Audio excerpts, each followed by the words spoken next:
Well, welcome to the Startup Espresso. I'm Hall T. Martin, the host of the show, where we talk about raising funding for your startup and the time it takes to have an espresso. I hope you enjoy this episode. Hello, this is Hall T. Martin with the Startup Funding Espresso, your daily shot of startup funding and investing. Deal flow is key to a startup investor's success. Investors seeking startups to fund can follow these steps to attract deal flow. Build a global network of venture partners, scouts, and microfunds. Showcase your network to the startup community to capture more startup interests.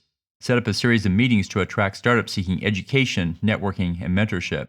Provide content that helps startups. Launch an accelerator program. Provide programs for early-stage startups to organize their business. Join pitch competitions as a judge or coach.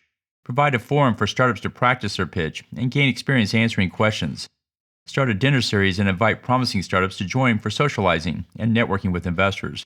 A dinner meeting is a great way to foster the community and connect startups and investors. Launch a newsletter with helpful information. Set up a podcast and interview key people in the community. Set up these programs to run continually throughout the year with an event happening every month.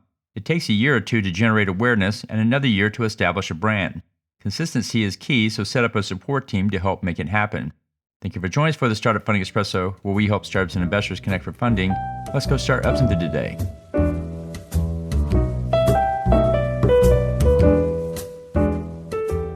Hall T. Martin is the director of Investor Connect, which is a 501c3 nonprofit dedicated to the education of investors for early-stage funding.